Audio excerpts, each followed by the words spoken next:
In the late 1960s, California was gripped by fear. Not because of war or disaster, but because someone was watching, waiting, and writing. He didn't just kill. He sent letters. He taunted police. And he demanded attention. He called himself the Zodiac Killer. More than 50 years later, his identity remains a mystery. This is the full story of the Zodiac Killer, and how he vanished without a trace. The first confirmed Zodiac attack happened in December 1968. Two teenagers were sitting in a parked car on a quiet road in California. A man approached them, opened fire, and left them for dead. One survived long enough to describe what happened. At first, police didn't see a pattern. It looked like a random crime. But months later, another couple was attacked. This time, the killer stabbed them repeatedly in broad daylight. Before leaving, he wrote a strange symbol on the victim's car door, along with dates and times. This wasn't random anymore. Someone wanted to be noticed. Shortly after the attacks, newspapers received letters.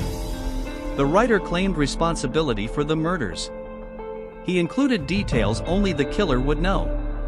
Inside the letters were ciphers, coded messages. He demanded the newspapers publish them on the front page. If they didn't, he promised more killings.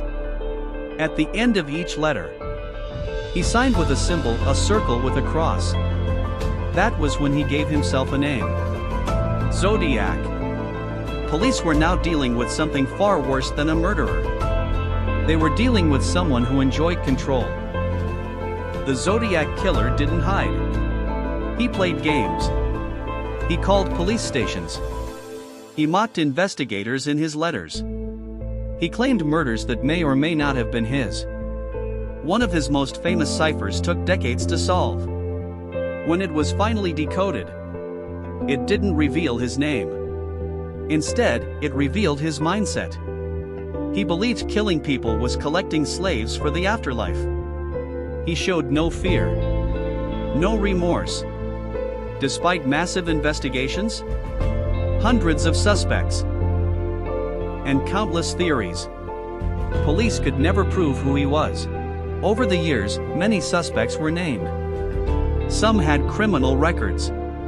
Some lived near the crime scenes. Some even resembled the composite sketches. One suspect became especially famous, but there was never enough evidence to charge him. No fingerprints matched. No DNA led to an arrest. Every lead ended in silence. The Zodiac Killer was always one step ahead, or already gone. Then, suddenly, the letters stopped. No final message. No goodbye. No confession. The Zodiac Killer simply vanished.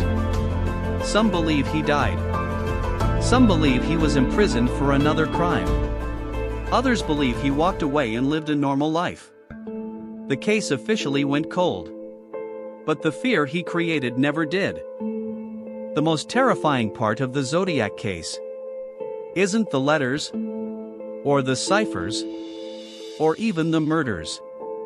It's the fact that someone could commit these crimes, mock the police, capture the nation's attention, and never be caught. The Zodiac Killer was never identified. And somewhere in that silence, his mystery still lives.